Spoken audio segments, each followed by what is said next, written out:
Welcome aspirants for CDS courses. This is Anuj Ahuja welcoming you to Sigma classes. And today we have the golden day when CDS notification has come today. So UPSC has declared the notification, and we'll just go through the standard notification and what are the rules and eligibility dates and the course syllabus going forward. Now, let's start with the uh, admission criteria. One has to apply on online as well as on UPSC side. So the standard notification goes on. Now, uh, as any application form says, you have to make your center of choice, and you can only do a choice change 7 days from the closure of the window of examination. So this is to be done by between 18 to 24th July 2023. And after that, as you know, UPSC does not entertain any change in your exam center choice. So last date for examination is 10th January 2023, and this date is very important.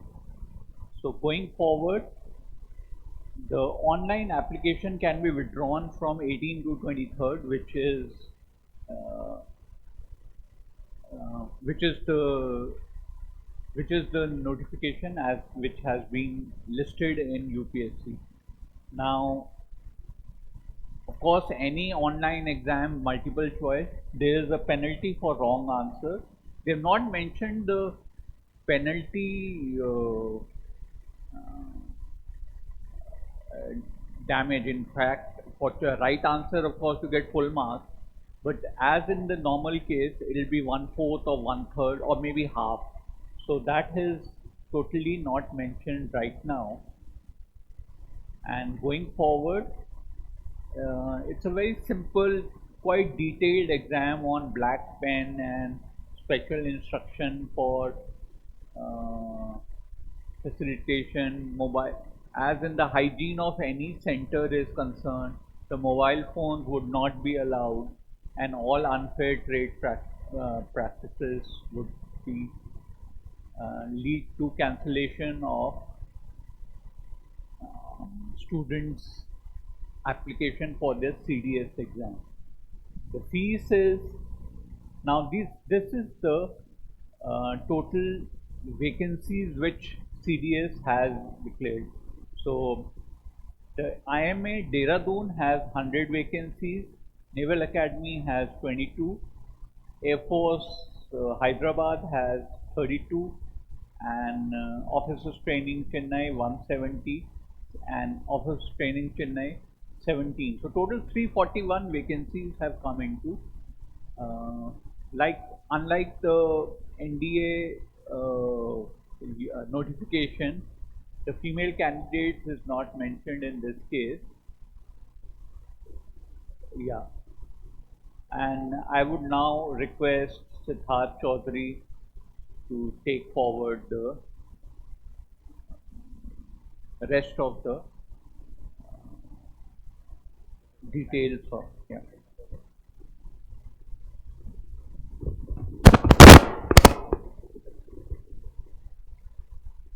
So, dear serious parents, uh, this is my warm welcome, right, for every serious parent. So, मैं चीज़ें थोड़ी सी discuss कर देता हूँ आप लोगों के साथ कि ओवरऑल क्या है चीज़ों में ना। तो ओवरऑल ये है कि टोटल भैया आप लोगों का जो सीट है वो कितना है 341, मतलब एनडीए से थोड़ा सा कम, क्योंकि एनडीए में 395 है और आप लोगों का 341 है। ठीक है, तो अब इस 341 की अगर मैं बात करूं तो कैसे तोड़ा है इन्होंने, तो ये देख लीजिए। उन्होंने तोड़ा ऐसे है कि इंडियन मिलिट्री एकेडमी देहरादून में भाई टोटल 100, ठीक है, जिसमें क्या है कि आपको including 13 vacancy reserve for NCC, national cadet corpse के लिए जो है वो इन्होंने क्या किया है कि टोटल 13 वैकेंसी रिजर्व कर दिया है। मतलब जो बच्चा एनसीसी में ऑलरेडी जिसके पास सी सर्टिफिकेट है वो डायरेक्टली इसमें जाएगा, उनके लिए 13 क्या है सीट रिजर्व है। आ रही बात समझ में, 13 सीट उनके लिए रिजर्व है। दूसरा है Naval academy, Indian Naval academy, जो कि क्या करता है एनसीसी वालों के लिए Naval wing through NCC special entry including 6 vacancy है भाई। लो, बहुत अच्छी बात है कि नवल एकेडमी ने भी आपको 6 दे दिया है एनसीसी वालों के लिए। ऐसे ओवरऑल कितना है तो 22 है। एयरफोर्स एकेडमी जो कि हैदराबाद है, ठीक है, प्री फ्लाइंग, उसमें टोटल है 32। हाँ, और जो मोस्ट इम्पॉर्टेंट थिंग है जिसमें क्या होती हैं कि लड़कियां अप्लाई करती हैं, गर्ल्स, किसमें, ओटीए में, ऑफिसर ट्रेनिंग एकेडमी के लिए। तो ऑफिसर ट्रेनिंग एकेडमी के लिए अगर मैं देखूं तो कितना है 170 प्लस 17 कितना हो गया, टोटल हो गया 187, ठीक है। तो बहुत अच्छी बात है कि इसमें क्या है कि officer training academy Chennai Madras, हाँ, 33rd एसएससी वीमेन ना यूपीएससी कोर्स कमेंसिंग इन अप्रैल 2024, ठीक है। तो ये है कि आपका टोटल 170 ओटीए में कितना है, ये पुरुष के लिए है, देखो एसएससी मेन लिखा हुआ है यहाँ पर, और महिलाओं के लिए कितना है तो टोटल 17 है। तो आईएमए की अगर मैं बात करता हूँ, IMA Indian military academy, INA Indian Naval academy, AFA air force academy, ठीक है। तो इन तीनों को, ठीक है, अगर उसमें से हम 341 में से 187 लेस कर देंगे तो जो आपका सीट बचेगा वो किसके लिए बचेगा, आईएमए के लिए, आईएनए के लिए और एएफए के लिए। और आपको पता है, सब लोग आप जानते हैं कि इसमें करना क्या होता है। तो इसमें चीज़ें करनी होती हैं कि अगर मैं आईएमए की बात कर रहा हूँ, एएफए की बात कर रहा हूँ, आईएनए की बात कर रहा हूँ, तो इनके लिए क्या करना होता है, आपको मैथ्स पढ़ना होता है, ठीक है जी। आपको क्या करना होता है, मैथ्स पढ़ना होता है, ठीक है। और मैथ्स के लिए हमारे पास जो धुरंधर बैट्समैन है वो है आपको अनुज सेठ सर, जो आपको पढ़ाएंगे एडवांस मैथ्स। क्या पढ़ाएंगे, एडवांस मैथ्स। और दूसरे हैं दिलीप सर और अभिषेक सर, और अभिषेक सर जो आपको पढ़ाएंगे क्या, अरिथमेटिक। ये दोनों आपको 100 क्वेश्चन और 100 मार्क्स के लिए आपको मैथ्स पढ़ाएंगे, ठीक है। जिसमें से अरिथमेटिक 2 फैकल्टी मैं आपको दे रहा हूँ, एक दिलीप सर और एक अभिषेक सर। एडवांस मैथ्स के लिए मैं आपको दे रहा हूँ अनुज सेठ सर, जो कि मैं पहले भी बोल चुका हूँ। अगर इस यूनिवर्स में अगर आपको कोई मैथ्स पढ़ा सकता है तो पता है कौन पढ़ा सकता है, ये खुद ये मैथ्स पढ़ा सकते हैं, बाकी और कोई इनसे अच्छा मैथ्स नहीं आपको पढ़ा सकता। ये मेरी गारंटी नहीं है, ठीक है, ये मेरा दिल का ना एकदम अंदर से इनर कॉलम की आवाज़ है। अगर आपको विश्वास नहीं होता है तो आप आइए, मैं एक बैच स्टार्ट कर रहा हूँ, ठीक है। कौन सा बैच स्टार्ट कर रहा हूँ बता देता हूँ आपको। देखिए, तो सीडीएस का बैच स्टार्ट कर रहा हूँ 28 दिसंबर से, ठीक है। इस 28 दिसंबर के बाद भी एक जो है आपको 4 तारीख से बैच आ रहा है। कब से आ रहा है, 4 तारीख से।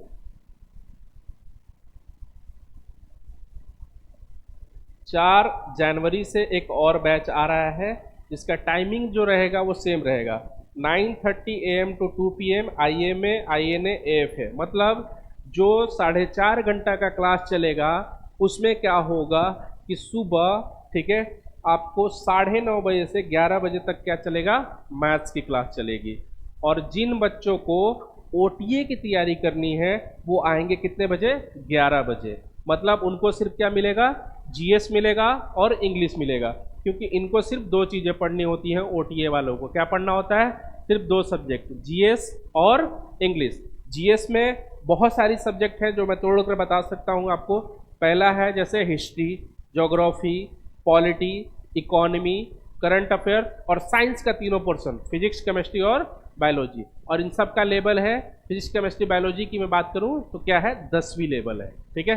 हाँ, लेकिन अगर जीएस की बात करता हूँ तो भाई जीएस की बात मैं आपको बता दूं कि यूपीएससी एग्जाम ले रहा है और यूपीएससी अपना जो आईएएस का पेपर सेट करता है उस लेवल का क्वेश्चन यहाँ पर सेट करता है। तो जब तक आप यूपीएससी के लेवल तक के जीएस नहीं पढ़ोगे ये एग्ज़ाम आपसे क्रैक होने वाली बात नहीं है। क्योंकि कट ऑफ की अगर मैं बात करूं तो कट ऑफ सीधा जाता है ऐसे, कैसे देखो, टोटल आपका 100 क्वेश्चन 100 मार्क्स मैथ से हो गया, 120 क्वेश्चन और 100 मार्क्स आपका जीएस से हो गया, 120 क्वेश्चन और 100 मार्क्स आपका इंग्लिश से हो गया। लो जी, तो टोटल मार्क्स हो गए आप कितने 300, और 300 में इस बार जो कटअप गया है ना वो क्या गया है आईएमए का, आईएनए का और ईएफए का, वो कितना है 147। तो जो बच्चा 147 मार्क्स लेकर आएगा वही एसएसबी के लिए जाएगा, अदरवाइज नहीं जाएगा। अब बात करता हूं मैं सर किसकी, सिर्फ ओटीए की। तो ओटीए में जो बच्चा 120 क्वेश्चन 120 क्वेश्चन और 100 मार्क्स 100 मार्क्स मतलब 200 मार्क्स में से जो 105 मार्क्स लेकर आएगा वो जाएगा एसएसबी के लिए। मतलब ओटीए का कट ऑफ कितना है 105, ठीक है जी। और आईएमए आईएनए और एएफए का कट ऑफ कितना है 147। एक चीज मैं यहाँ और ऐड करना चाहूँगा, चीज क्या ऐड करना चाहूँगा कि यहाँ पर अगर कोई बच्चा एफकेट का एग्जाम देता है, जैसा कि नोटिफिकेशन आ गया है एफकेट का और फॉर्म भी भर रहा है, वो भी बच्चा आ सकता है, ठीक है। कि हमने ये बैच जो है सीएपीएफ एफकेट और सीडीएस तीनों के लिए रखा है, साथ में एसएसबी की भी क्लासेस चलती रहेंगी। एफकेट का जो कट ऑफ है वो 300 में से 157 है, ठीक है। और ये कट ऑफ 2 बार से ऐसे ही रिपीट हो रहा है बैक टू बैक, 157 157 157 ऐसे, ठीक है।